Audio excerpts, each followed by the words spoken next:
Hey, Joe. Okay, so I'd like to call the Northborough Southborough Regional School Committee open meeting into session. It is 6:30 and we have 9 out of 10 committee members present. So I'd like to start off by, we have audience sharing. If there's anyone who'd like to say anything. It looks like we don't have an audience, so we'll move on to action in the minute. On the minutes, you'll find in your packet the meeting minutes for Wednesday, May 21st, 2025, at 6:30. I will entertain a motion.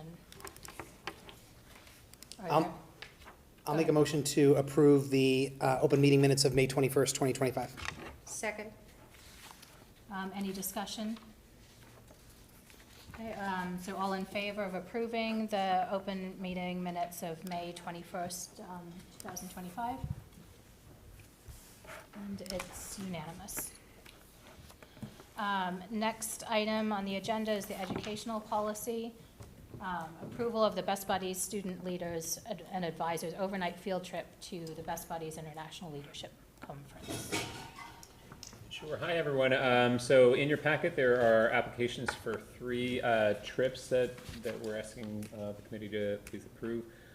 One is a trip we've done before. It is for 2 of our student leaders to attend a leadership conference to learn more about how to employ best practices for Best Buddies. I think everybody knows we have a really strong Best Buddies program, and it's because of support for trips like this and student leadership, as well as really exceptional teacher leadership. So that is the first one there. That is a trip to Indianapolis in July. We've done that again year over year. There's a trip in there for DECA, an application for a trip for DECA, 16 DECA students to attend an overnight trip to a conference in Arlington, Virginia. That is like a smaller version of that kind of that Florida-based, really, what they call the ICDC, the International Conference for DECA.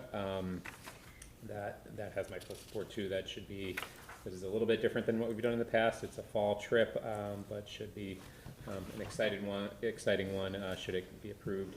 And then the third one is a trip for the music department to go on an overnight trip to Philadelphia to see and participate in some historical and cultural sites. That is a trip this past year that happened in New York City, had a really cohering effect on the program, and I don't know if this is an example of this or a reason. There's a lot of increasing enrollments in our music program and kind of just a greater sense of community in that program because of trips like this. That one is to Philly in April of next year. I appreciate that I've asked my trip organizers to get their packet materials into us earlier and earlier so that we can do as much planning as possible, and that's an example of that. So that's an April trip submitted by Amy Collins, the department head of the music department, the arts and music department. Are there any questions or comments? Yeah. Can I make a motion for all 3, or would you like it to be Yes. each one individual? Make all 3. All 3? So I'd like to make a motion to approve, number 1, the approval of the Best Buddies Student Leaders and Advisors overnight field trip to the Best Buddies International Leadership Conference at Indiana University, Indianapolis, Indiana, July 18th through the 21st, the year 2025.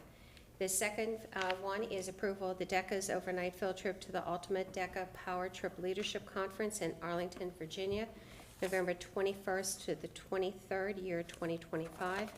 And the last one, number 3, is approval of the music department's overnight field trip to historical and cultural sites in Philadelphia, PA, April the 29th through May 1st in the year 2026. Second. I'm sorry, Paul, second? Sean. Any discussion? All in favor of approving those 3?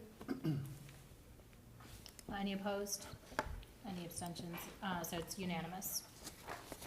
Next on the agenda is. Thank you. I will thank you just on behalf of the teachers who put it together. I'll thank you for them, and I'll let you know how those trips go.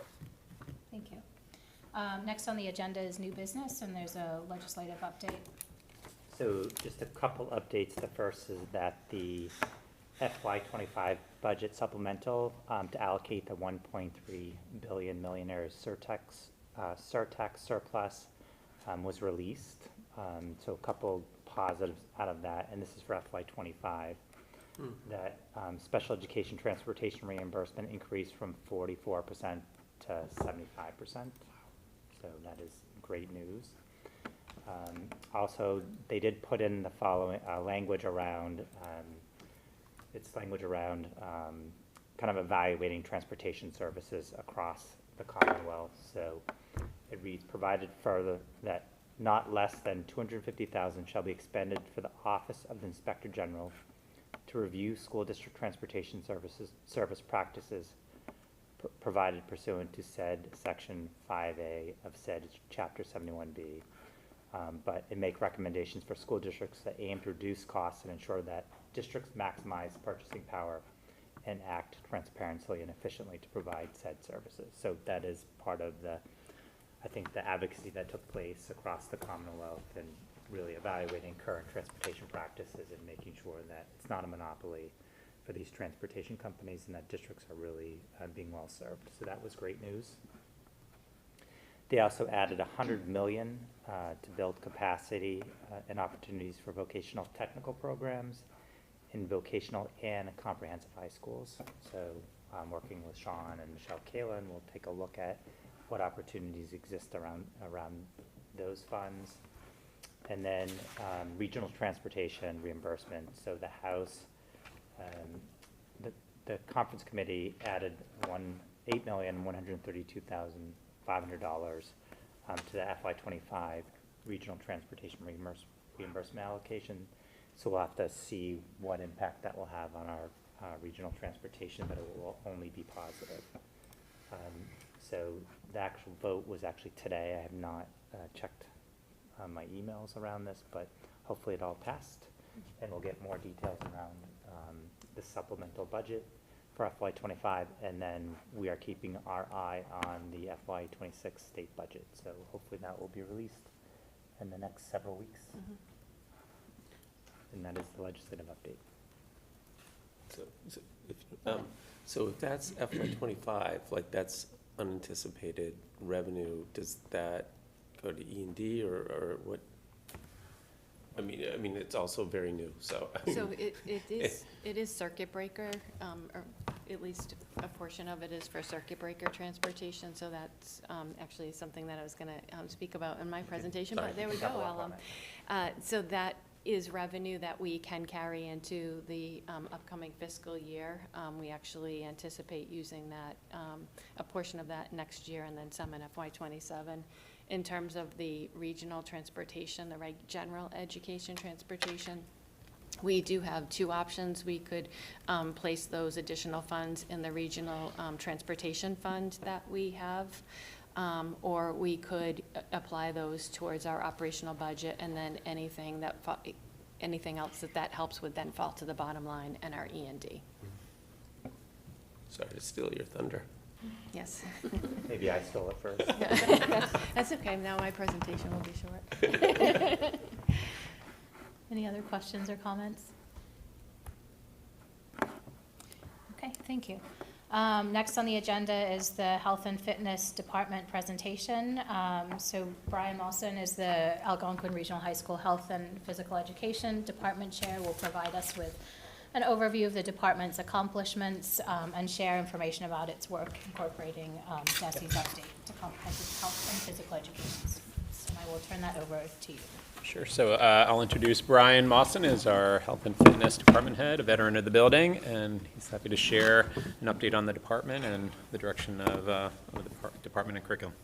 Well, I want to thank you for giving me the opportunity to share what we do in health and fitness, and I also want to thank you for all the work that you've done and continue to do for Algonquin. And I also want to thank Sean and his administrative team for their support for our program and their leadership. It is, I know I mention this every time I come, but it's a privilege to be a part of such a wonderful learning community. Tonight I just wanted to mention three things. I gotta make sure I hit the right button. In the bottom right-hand corner, the arrows. Oh, here we are. Yeah, there you go. So I wanted to mention our celebrations, our, like a quick overview of our program, and then also our main focus as we move ahead. So some of our celebrations, there's quite a few, but certainly we have been celebrating and continue to celebrate the completion of the Gonkplex. No longer do we have to worry about wet shoes and socks and attempting to make straight fields with cones. Not to mention the fact the new basketball court, pickleball courts, tennis courts are awesome. It is wonderful to see students using them. And then again, as we think of our facility, it's also great to see enhancements to our weight room due to financial contributions from our community. Along with the Gonkplex, our ropes course, it's been a joy to use to see the renovations done in our ropes course.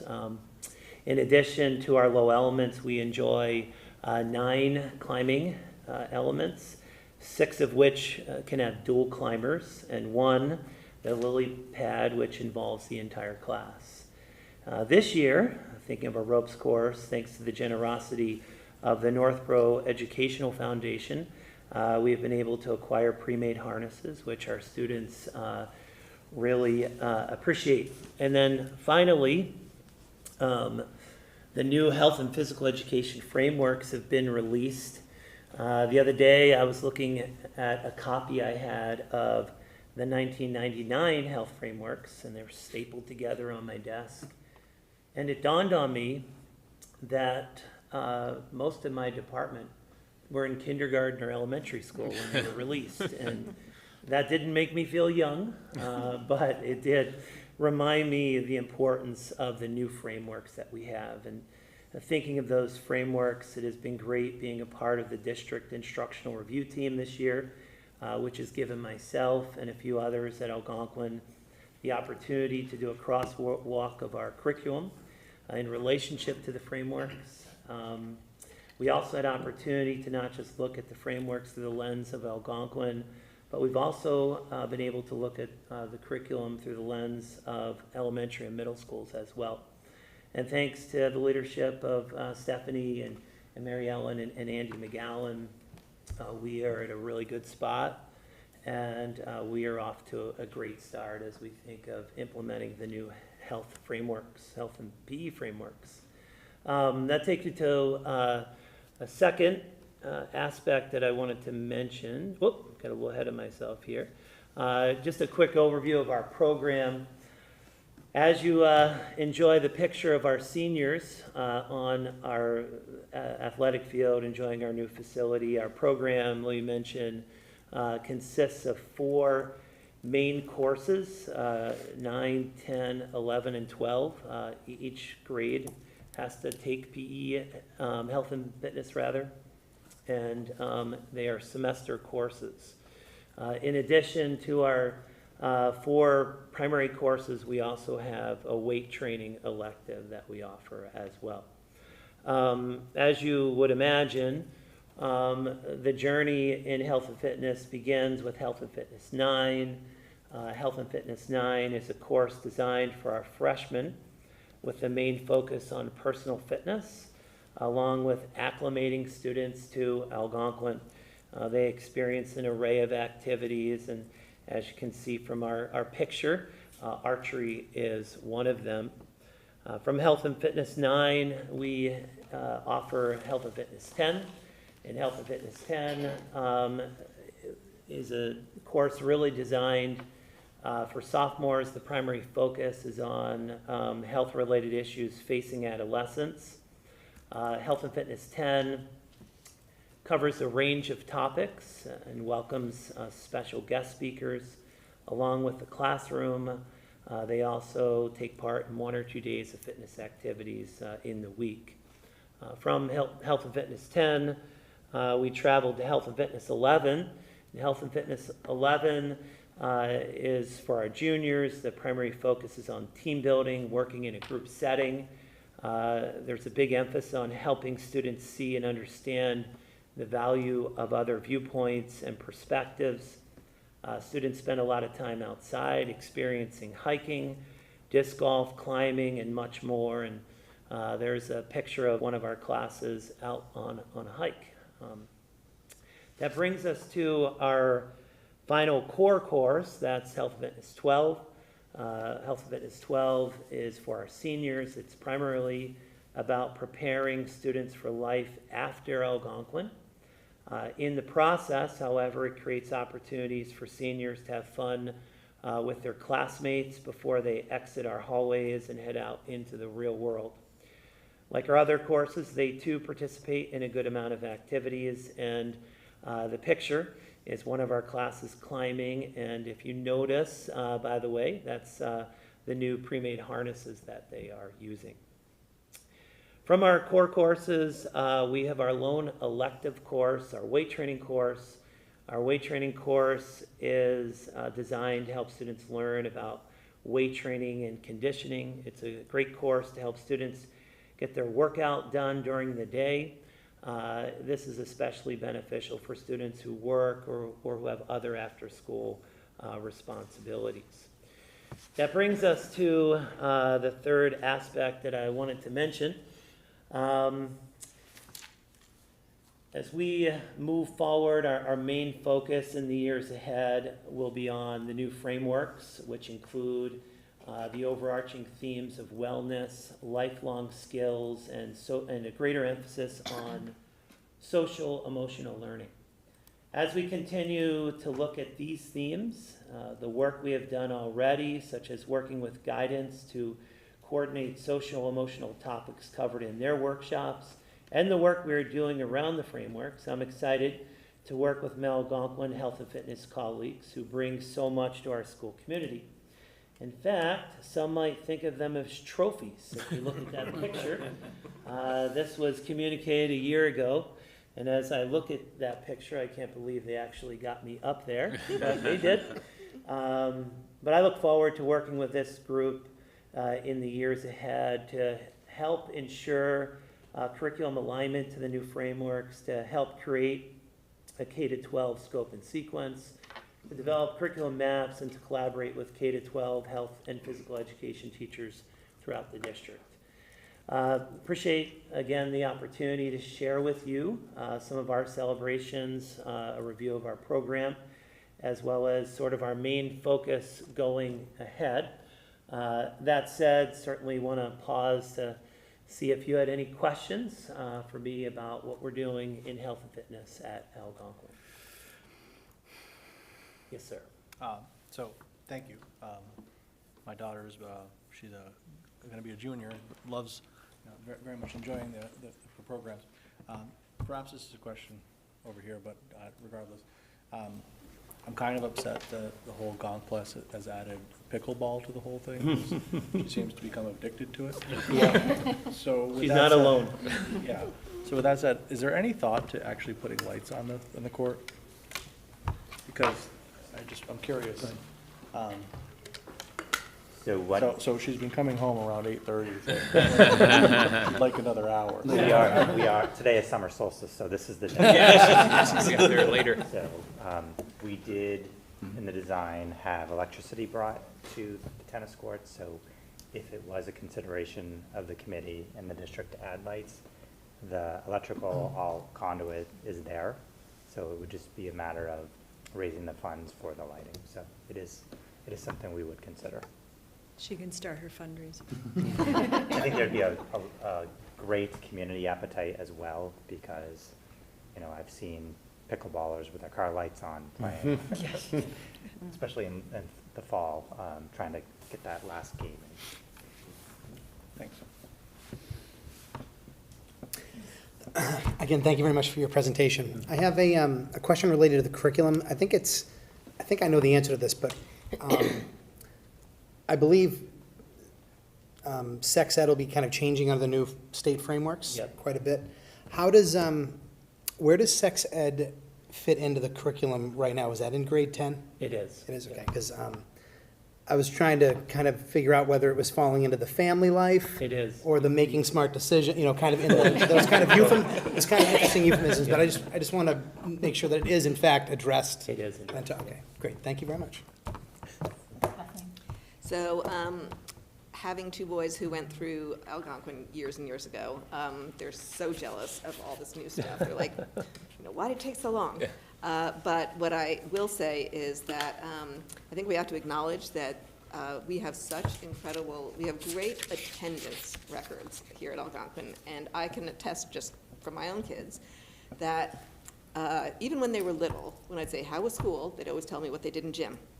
And that did not change when they got to high school. So I think it is a fabulous program that gives kids who just need that break during the day, who just need a little bit of fun through all the academics, because a lot of our kids take, very heavy course loads. And so I think it is a great testament to just the whole, how we educate the whole child. And I hope that we continue doing it, and when the inevitable cuts come, that this won't be the area that's cut. I echo that. Yes, John. I'd just like to ask a question on that health and fitness, especially the grade 12 curriculum, when you have like kickboxing, world games, weight training. Do you ever ask at the end of these classes and these sports a review from the students? I mean, I can see a lot of kids not even knowing that they could even do these things. And do you get I'm sure you get a lot of positive reinforcement afterwards and thanks and accolades saying, thank you for introducing the sport to me that I never knew. Do you ever get some of this? We do. We sometimes we'll have formal pre and post conversations. Sometimes it's through just as the casual activity goes about that students will respond. I'm so thankful I had the opportunity. I teach juniors, and for me it's been so rewarding to have students come to our course petrified to be able to climb, and yet they will push through, many of them, and by the end they are so thankful for the opportunity. And it's so neat to see they become courageous on the course and climbing, but that's the case with many of the activities that we do. Disc golf, disc golf we brought in COVID, and that's been an activity that students, we do a reflective essay at the end of our program, and many students have mentioned, I'm so thankful for the opportunity to play disc golf, to sort of understand it. And so that's just another example of sort of what you're asking or mentioning. Mm-hmm. And in another realm, in the social and emotional that you mentioned, do you ever bring outside speakers to speak to the students? Or I know there was just an article in the Community Advocate about a speaker that came in and spoke before the whole school. Was that through your department, or was that from Mr. Bevan's initiative? Which, substance. That was The Chris Hearn Chris, speak, yeah. that was a whole school endeavor Whole school. supported by the Northborough Youth Basketball Association. But we will often have conversation about different speakers, and we bring in more speakers, come in our 10th grade program, just because of the way the format is. But we've had speakers come in through all grade levels, and speak to students about an array of topics and an array of activities. We've had police, fire, we've had different organizations come in. And so, again, it's been more prevalent in our 10th grade course, but it really has existed throughout. So. And I would say organizing speakers often provide something that it gives a little bit of a boost to whatever you're teaching. It's a little bit harder in this department because students take the class either first semester or second semester, so you only have half of the sophomore class taking it one semester and the other half the second semester. You'd have to bring back the same speaker twice to get to all the sophomores if you were just programming for the sophomores. So there's a little bit of a scheduling challenge just by nature of the semester-based course work. That's why when we do a big presentation like on the drug and alcohol speaker, we bring together, that was a whole school, 1,200 kids in the gym for that presentation, and we stopped everything for that. Yeah, because when I read that article, I was just so pleased that we had that speaker coming in. So I didn't know, in conjunction with your department, or if it was under your leadership that it came. So thank you. And then the last thing is, as the liaison to the Northborough Ed Foundation, I was glad to hear that you got the grant for the harnesses. Do you need more harnesses, or are you doing okay? We're doing pretty good. Yeah, we are very appreciative of the new, we're still gonna teach how to make a harness with a rope. Because that's just an interesting skill that's good to have, you know, but the pre-made harnesses are definitely that's where climbing has gone, and they're more comfortable and much more efficient in the way of being able to climb.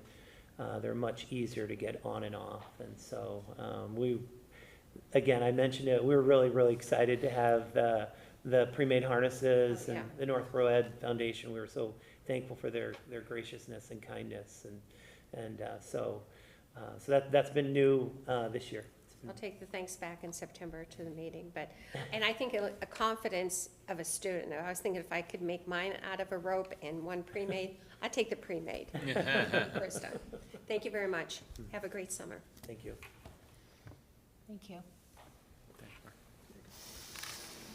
So next on our agenda is the 2025-2026 subcommittee and liaison assignments, and it looks like we have a few vacancies, but one that we should be filling today.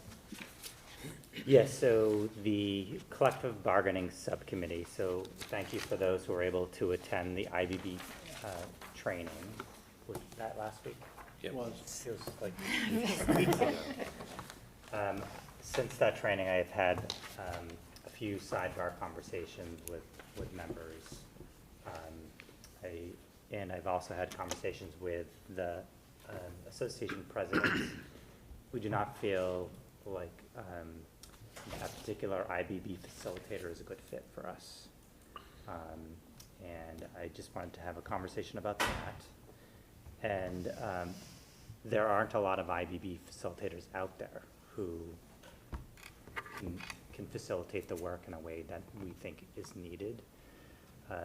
So one of the conversations I've been having with presidents is, do we take time this summer to really outline the process and the steps that we'll take and the agreements that we'll use with the IBB principals, agree to those, and then lead the negotiation sessions as two groups, the school committee and the ARDA negotiation team.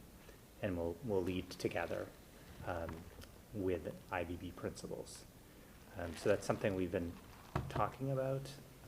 Wanted to get a sense of the committee, if that's a direction you want me to kind of head in, I'll be happy to report back.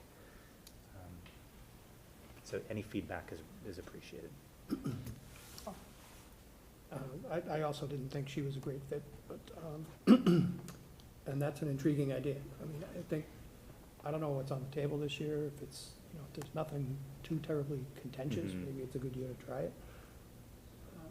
But I think that idea could have merit, because, I mean, it seems like the two groups get along pretty well anyway, so I don't know that the facilitator facilitates all that much other than writing stuff on these pieces of paper. I agree with Paul, writing on the piece of paper. I mean, we had note takers from both sides taking notes anyways, so I'm sure one of those two individuals would be happy to write paper, so. Sean?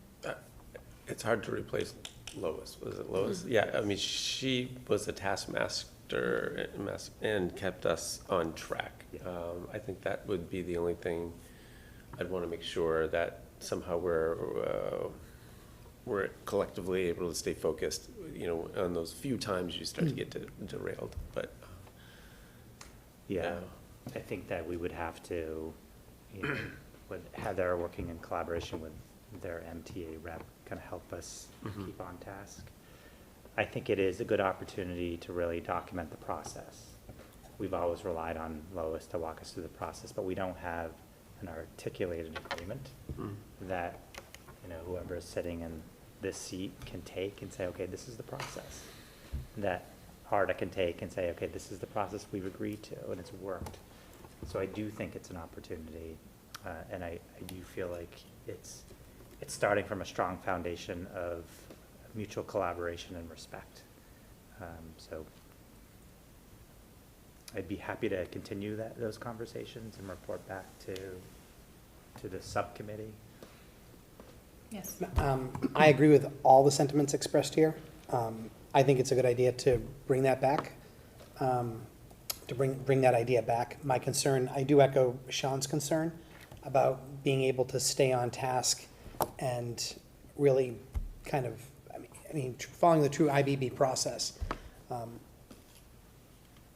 I'm not sure how much the facilitator is necessary, just in a sense of if you have 15 options listed, who's the arbiter of where we go with that? So that would be my only real concern, but I think it's definitely something that we should try. And I think the document, the guide should outline exactly that, and if there's a contentious topic and the conversation goes in a different direction, it needs to be clear around what that process is and what the steps are to get to a solution to a common interest. I think there's a tremendous amount of value of having that all documented for continuity and clarity. And if it is really well done, then it might not be hard to find someone through some organization just to be like, this is the process. We just need a facilitator, not an expert. It might be easier to find someone who could do that. I agree. I think what's most helpful is if we're going to do any training ahead of time is just the going through the process as opposed to what personality or leadership style are you, what conflict style. So cutting some of that out and focusing on what's needed, because we didn't really get to the actual process all the way through. Yeah. Any other questions, comments? Yes. I just have an offer to put out on the table. Are you an IBB facilitator?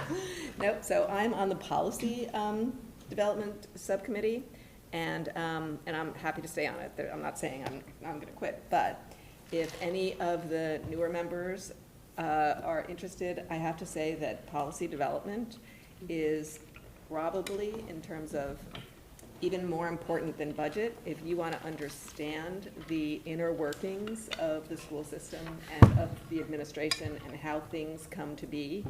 It's just an incredibly educational subcommittee to be on. And I'm happy to step aside if anybody else wants an education. So I'm just putting that offer out there. Yes.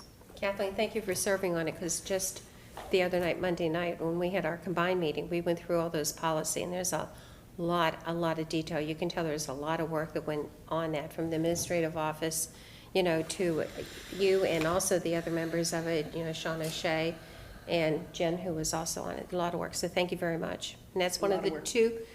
It's a lot of work by the lawyers. By the lawyers, okay. Yeah, but you got to give them the questions first, right? Okay. But thank you very much for all who serve on that. I would like to ask at this time if anyone's interested in so we do have that vacancy on the collective bargaining subcommittee. That, you would like to do that? Great. It was easy. Thank you. We could just, I guess if anyone else, there's some other vacancies, if you'd like to take a look. Yeah. So I wouldn't mind taking a spot on the policy. And I'm not sure, can we have 4? Is it better to have 4, or is it restricted to 3? We were having quorum issues, right? Yeah, I think 4 is, as long as you're not a quorum of the larger committee, 4 you can have. Okay, then absolutely take my spot, but if you need a 4th member, like I said, I'm happy to continue to serve. And thank you. Sure, thank you. Anything else jump out to folks at this time? Yes. Can you add me as the liaison to senior citizens? I see that's open, and I'm on it for the Northborough KDA. So I'll gladly serve for the region unless somebody else wants that. Yes, thank you. One more question. Yes. So payroll and warrants are me and Paul. I don't sign any payroll. Yeah, no, it's been me it's been Paul. So is it always the chair? Because it's all DocuSign now. It's not like you have to go in. Yeah. Yes, I think it should be Jen and Paul. Or if Paul doesn't want to do it, I'll It's do pretty it. light duty. It is. You read Don't through. say that. Yeah. The will of the committee. Okay. And you'll get plenty of reminders if you don't. I was gonna say, I might need some. Any other interests? If something comes up, if you take a look and you can email me and we'll bring it up again next time. Okay, next item on the agenda is the superintendent's report to the committee. Pass that over to you. Sure, and I will turn it over to Sean to introduce our new student representative, and then Sean's principal report. Sure, so it gives me great pleasure to introduce Madison Wilson, who you might recognize. Madison has served as an alternate at one time, twice. Once or twice. That's right. So Madison is our student rep going into next year. She's a junior. She participates in lots of things around our school, is a musician. This year has been in orchestra and Camerata Singers, and next year will stick to Camerata Singers and does many things outside of school, while also is in the National English Honor Society. Yeah, I'm co-president. Co-president, Madison gave me kind of her bio, and I learned a lot about Madison as I did. Works at the Northborough Public Library, has 2 cats, does some travel. So she's got good relationships with her peers, and I think will be a nice replacement for Amelia Sinclair, who did a very nice job under her leadership here, and I look forward to working with you, Madison. Congratulations. Quick question. What instrument or instruments do you play? I play violin. Wow. I would like to welcome you too. It's always great to have, I think, just the student input and the perspective. It's been really great in the past, and it sounds like it will be great again in the future. So I look forward to hearing you and hearing your perspective as we go through. It's a great opportunity too. Well, thank you, Madison. And so it gives me a great pleasure to provide my last report of the 2024-25 school year. So just a few updates on things. Probably the most notable thing that has happened in the last month since I saw you last was a career awareness event that was organized by Michelle Kalin. She's our career exploration individual who you've heard a little bit about, and you've seen different things. She's organized student interns through the school year in the fall, and there was an 11-person cohort of interns in the spring, and we have 23 interns coming into the summer. I'll report back out on that in a minute. So on June 4th, all members of the junior class, I'm guessing you were part of that, Madison, so we're able to decide one of, or 3 different industry areas they wanted to learn more about. They were provided a customized schedule, customized to them, and then they got to go room to room to the 3 different areas that they wanted to learn more about and hear from people around our community. These were alums, some of them were community members and parents, some were family members of of teachers in our building. One was Michelle Kalin's husband, so we had a whole mini army of professionals from all kinds of different industry areas who talked about their journey to their career paths to how they got to where they were. They answered questions. It was really, really nice event. And so cheers to Michelle Kalin for pulling it together. I won't read off all the industry areas, but you can see them there. And this was a room I was in. The woman in the center is an alum, 10 years, I think she graduated 15 years ago maybe, so we had quite a few of those. And the gentleman on the right side is also an alum. And the gentleman on the left side is the parent of one of our students. Sorry, I went too quickly. Also worth noting, it's a bit of a minor footnote, but I attended this event, and the event really felt like a conference, like any one of us who have attended as a professional. There was a welcome table and lanyards and all the different fanfare that comes with a conference. The reason why I share that is it was all manned by our student interns, the ones who are either in the internship program currently in the spring or who are enrolled in the summer internship program. So Michelle, she did a lot of this heavy lifting on her own, but it was really marshaled the resources of all these students who are really eager to learn more about different industries and then participate in internships in this year. So we're really excited to see what the summer internship program looks like. You might remember last year, I think we had 4 summer interns. This year we have 23. So we're really excited to see how that program will grow and continue to deliver really great results.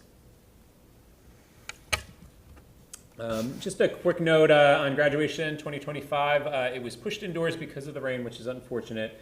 It was our first Saturday graduation, which we got a lot of good anecdotal feedback on. People really did like having it on Saturday, give us the whole weekend to have out-of-town guests and things like that. Historically, we had a 10 a.m. on Sunday morning graduation. It was a really nice event. It was the culmination, of course, of our whole seniors' 12-year career through our public schools.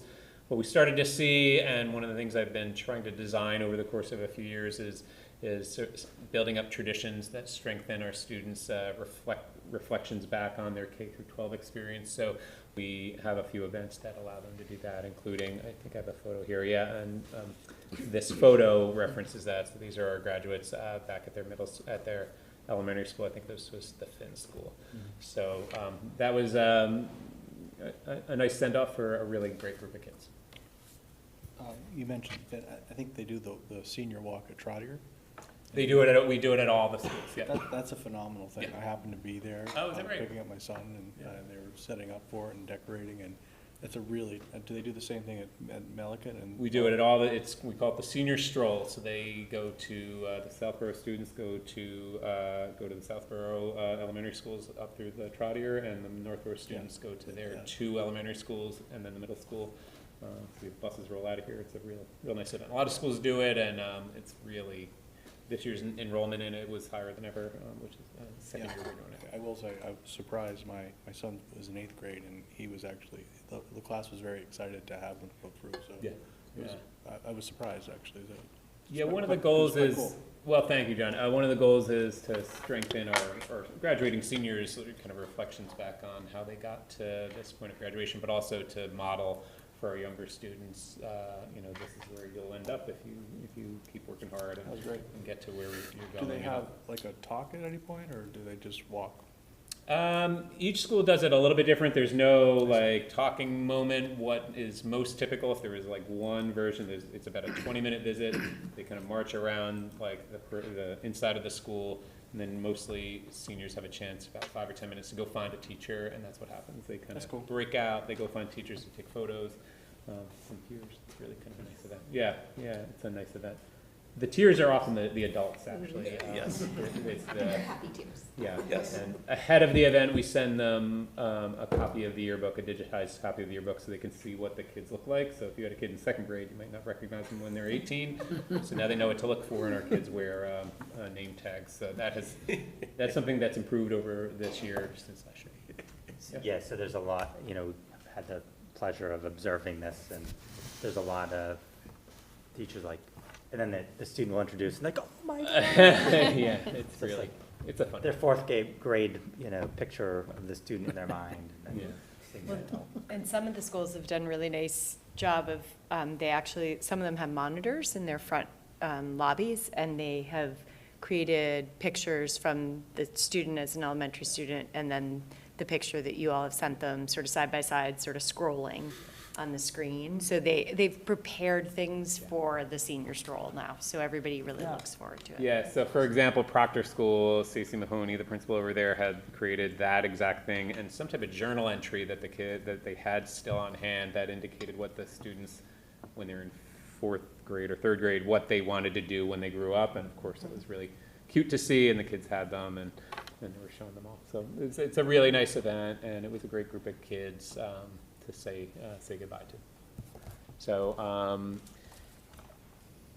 now not now, over the course of the spring, we were really starting to look forward strategically to next year. And so one of the things I wanted to just share with you is how we're closing out the year and what we're thinking about for next year. I think I shared with you in the last meeting that in our last full session with our staff, we looked at a lot of student data that looked backwards on how our student demographics have changed, how our profiles of our students have just shifted a bit over time, and our practices and just how we come at educating those students hasn't quite shifted as much as our students have changed. So we are really looking forward to next year and increasing teachers' understanding of what those needs are and how they're shifting. And also we're building on a focus we've quietly been working on in our school to reduce barriers for students to be able to understand what to accept learning in a different way than maybe is more traditional desks and rows, lecture style teaching, which happens in our school. It's not widespread in every classroom, but we're looking at expanding our teachers' tool sets for reaching to our student populations that have changed over time, especially for teachers for whom maybe their instruction hasn't adjusted or shifted as much as our student populations and needs have. So that's what we're looking at for next year. That'll be a real primary focus, is to come up with more strategies, more skills, and give teachers the time and the support to do that work. And I think that's our big, our overarching planning for next year, and I'll be spending this time developing our strategic plan. What is that a picture of? That's one of those Parachutes. parachutes. Yeah, so kids jump right into it. They pull it up. They run underneath. They act like During graduation? No. This is that classroom That was- visit. This is a visit. Oh, I think okay. this is at Finn's. It's senior So when stroll, they- yeah, it's Senior stroll, they wear their caps and gowns. Oh, I yeah, did not- sorry, it's senior stroll, they- yeah. Gotcha, okay. And I've attended this exact moment when they run underneath and they get under there. There's like a song that they still remember from when they were like 8 years old. And they don't plan it. It just is. It's still really ingrained. Oh, And that's it's excellent. yeah, it's like nostalgia on steroids. it's a fun event. So, And I just want to thank Sean for bringing this new tradition to us.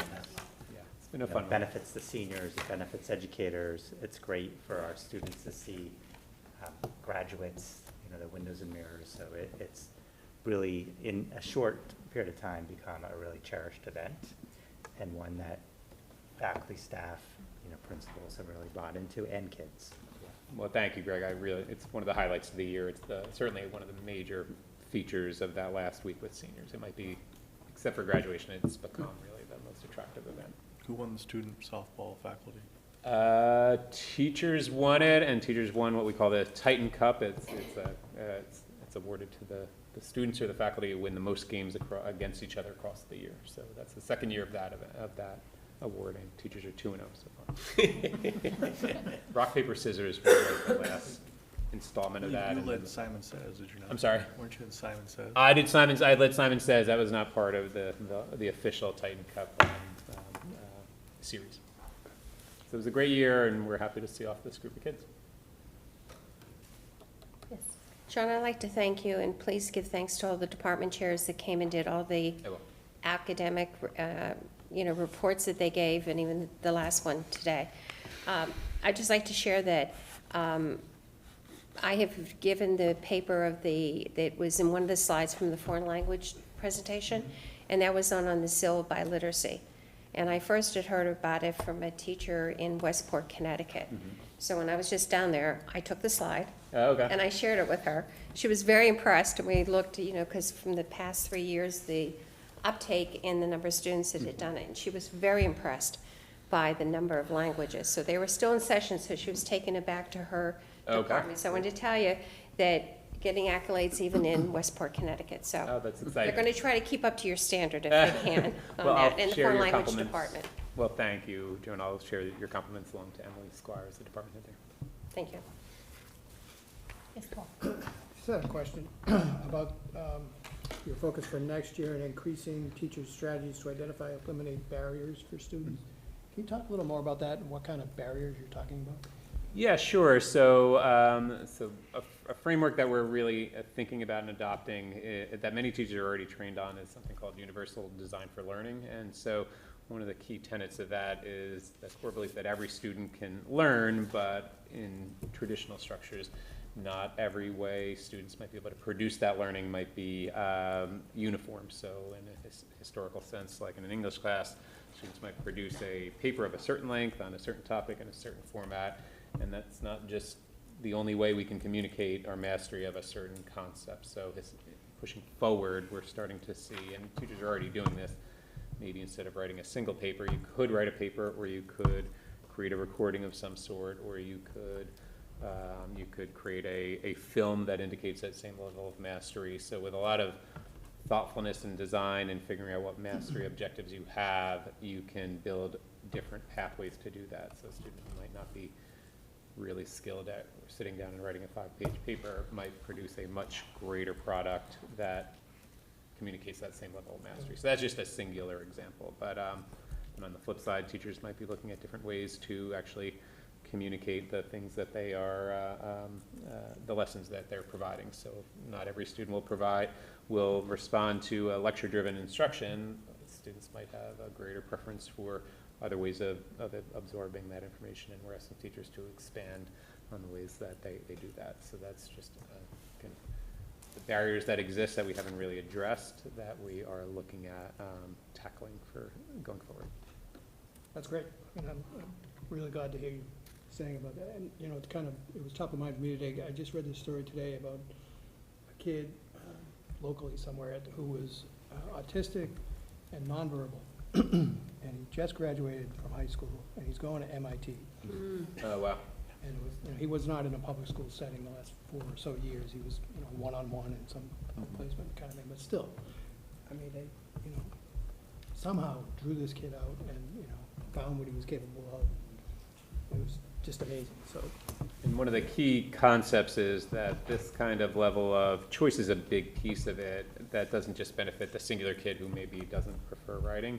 It just benefits everyone. It's the analogy that often educators will use is the cut curb that we think of. I think that will help someone who's using a wheelchair perhaps to access a building, but it's also helpful for somebody who might have a roller backpack or might be pushing a cart or might be briefly using crutches. So any type of way of expanding ways students can demonstrate their learning will enhance everybody's experience. Like that's one kind of a pillar of that line of thinking that is new for some teachers. Some teachers are already employing it. Some teachers, Dr. Reinhorn has really led the charge on training teachers in this universal design for learning work.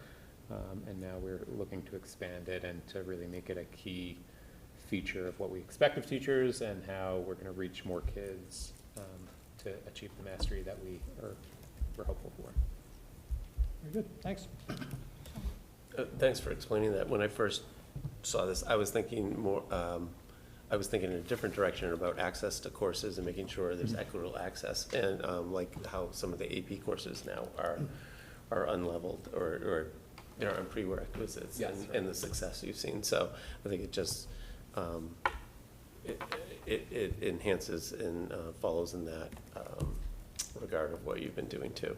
That's where I went, but. And we're looking at those things too, those structures that have existed for years or decades even that might create restrictions and barriers for students to reach higher level courses because maybe they just didn't reach a prerequisite that we haven't examined for a long time. We're looking closely at those institutional structures that have been in place for some time because it'd be silly to go for this big shift instructionally and have these old traditional barriers still in place. So we are examining those too. Thank you.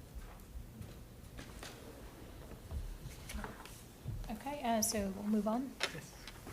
Thank you. So in your packet is the enrollment report as of May 15th.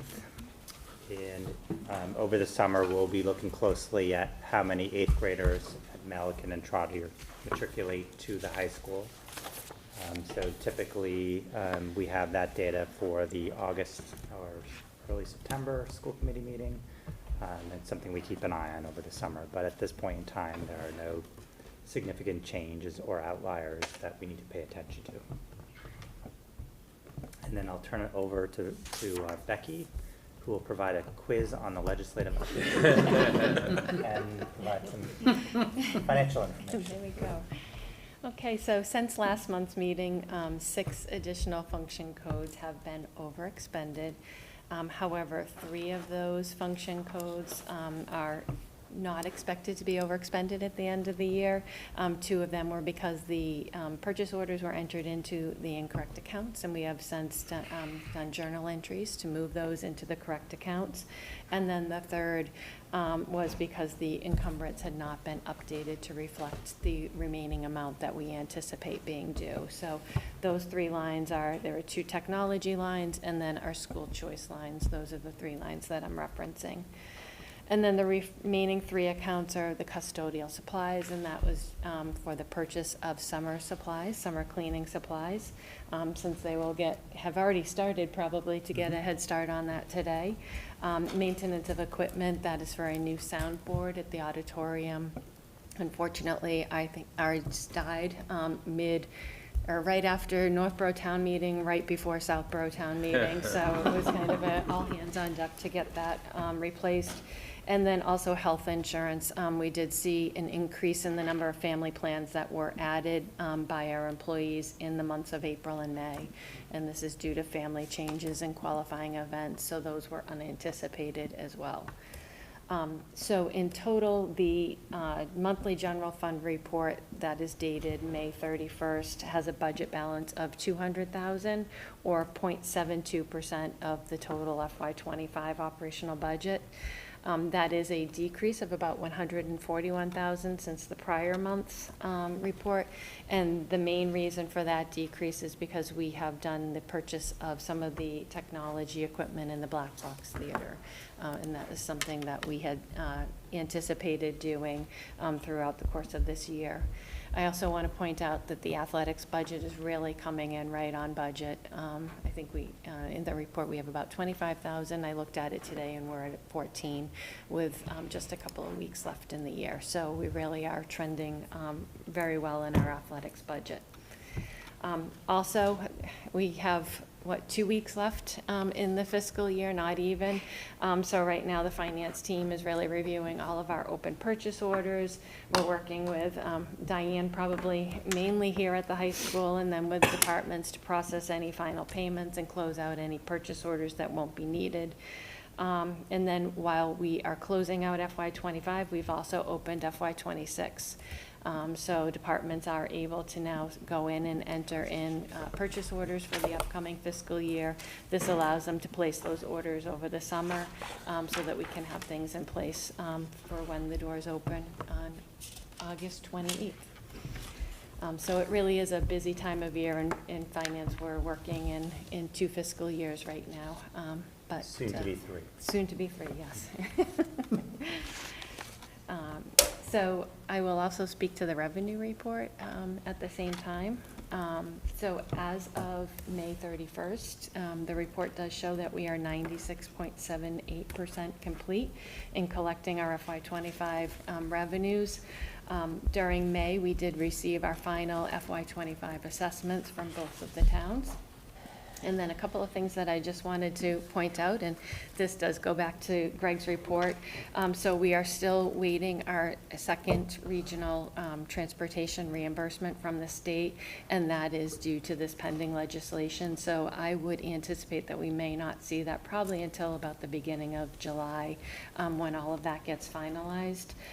The same is true with the circuit breaker funds. With that new change now, where the regional transportation, the circuit breaker transportation reimbursement has increased from 44% to 75%. That is something else I think that we will probably most likely see by, I'd say, the beginning of July as well. So those 2 funds are, I think, the 2 biggest ones that we are waiting receipts on.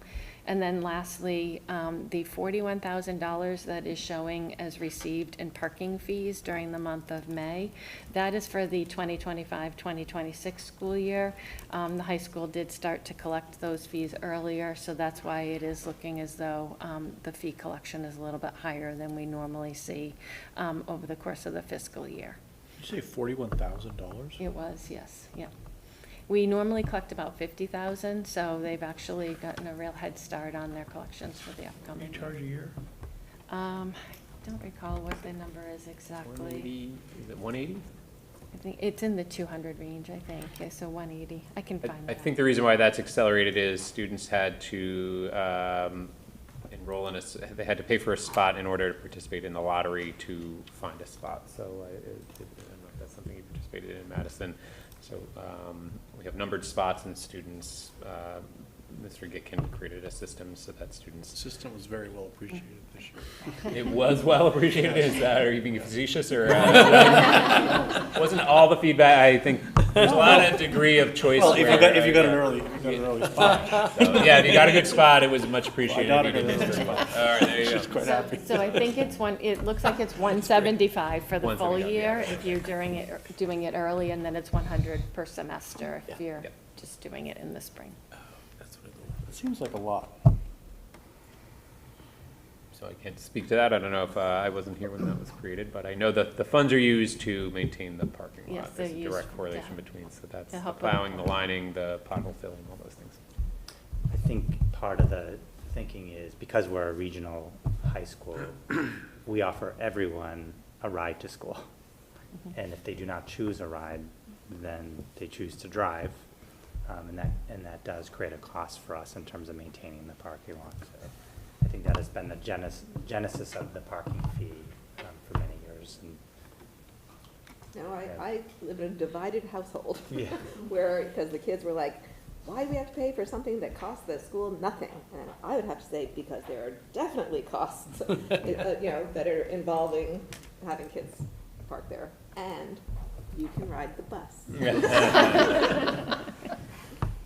the plowing is significant. Yes, it is, yes. I'd say everything that we collect goes towards plowing. I would say so.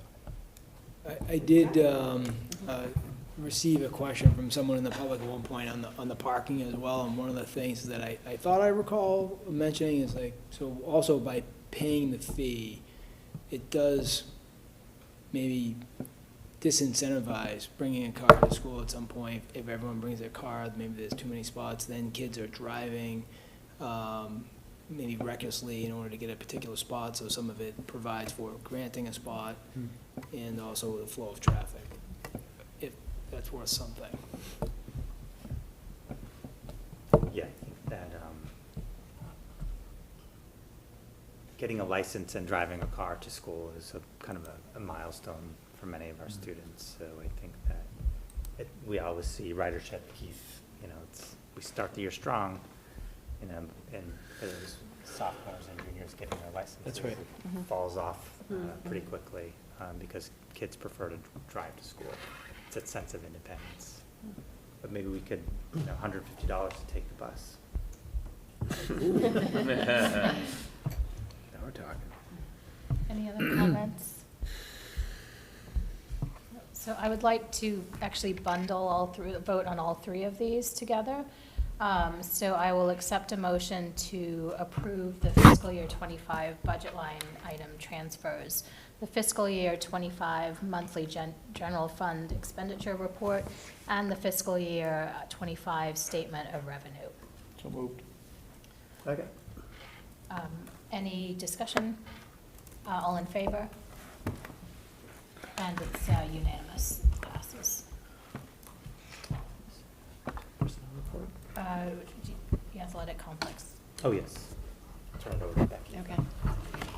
So this agenda item is to give the committee a heads up. If you recall, last year, we did have to go out for our bond anticipation notes. We do this on an annual basis until we go out for our permanent financing. We are going through that process again. Next week, Greg and I are participating in a call with Standards & Poor's to start that process. We will then be going out for the procurement of the bond anticipation note. And so in July, we will have to hold a special meeting because the committee will have to approve whomever they decide, or whomever comes in at the best rate for us to then incur the bands for the next year. So our bond anticipation notes expire at the end of July. And so this process will continue until next year when we will go out for our permanent financing.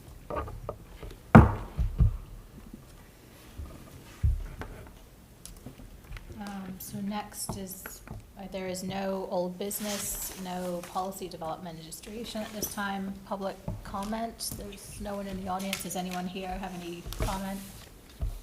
Okay, and personnel report.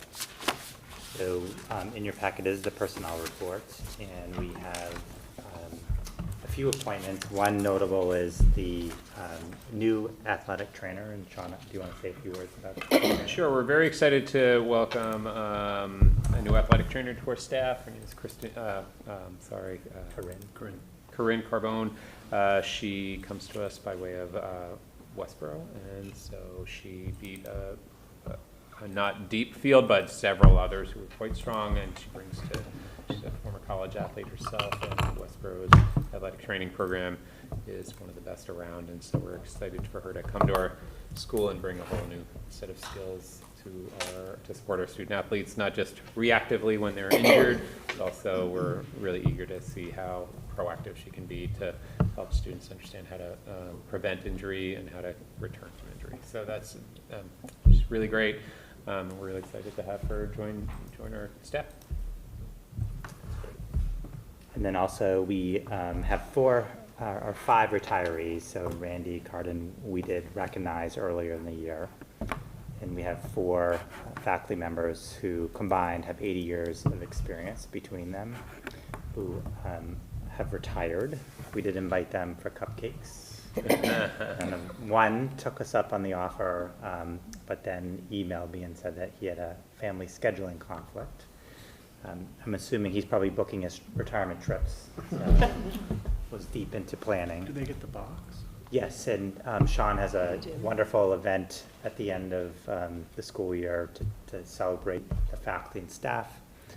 So Sean and I and central office acknowledged the 4 retirees, gave them on behalf of the school committee their gifts.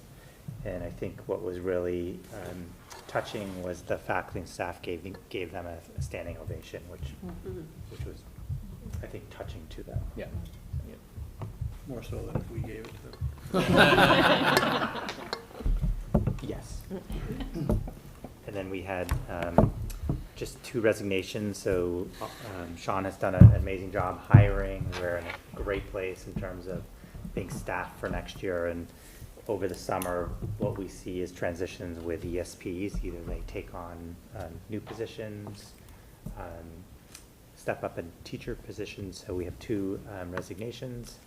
And we are in the process of making sure all of our ESP positions are hired for the start of next year. I think we're fully staffed as of today. Things should have to change, but we are in good shape and excited about the people who are joining. Jen?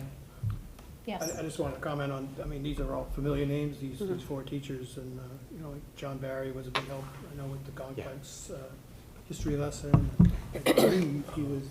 He's most students' first introduction to AP, Yes. right? You know, they all love that. Yeah.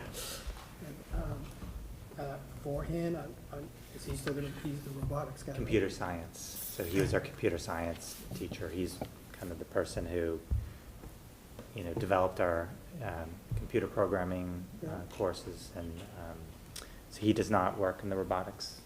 That's, I don't think he does. He's like a department of 1 for computer science. Okay. And then I know Wadman, I know my son had him twice, I think, and just really liked him, so. You know, these are significant retirements. They are, yeah, and that's one of the things we mentioned, that they leave taking years of experience and knowledge, and they weren't only great teachers in the classroom, but they really contributed to the larger school environment and participated in many extracurricular activities, and definitely had a significant impact on students. And so it's a loss, and we're excited about the new folks we've hired, but 80 years is hard. Big shoes to fill.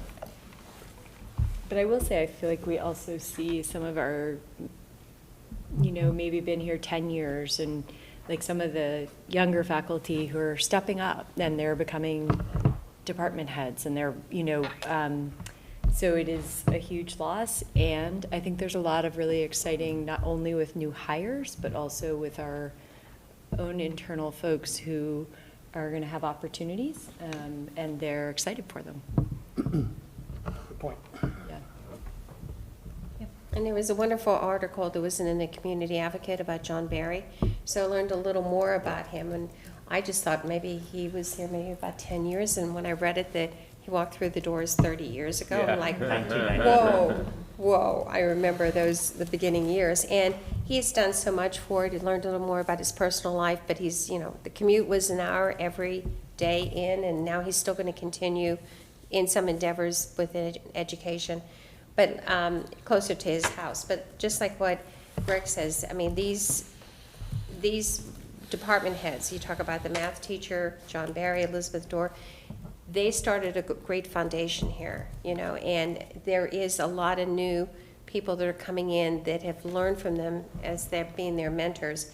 And I think even in social studies, I think some of the social studies teachers that were hired were students of these people. So they, full circle has come around. So they'll still continue the wonderful initiatives and new things that happen too. But these were the foundation, the founders. Yeah. I look at them and the way that these departments have grown through the years. So We'll good miss choice them. in picking these department chairs. And they will be, all these people will be sorely missed. Any other comments? Communications, none at this time. Approval of bills and payrolls is all set. And then agenda items for next month.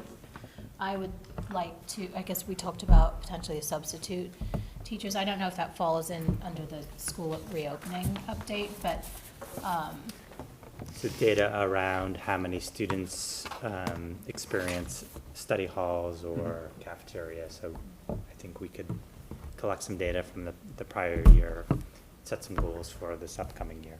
And I think, just to add to that too, I don't know if it's possible, Sean, to pull this too, but as we go into budget season, if there is a shortage of substitute teachers, can we also take a look at what other towns are paying their substitutes versus what we are, and maybe bring that into the budget Be easy to discussions? pull together.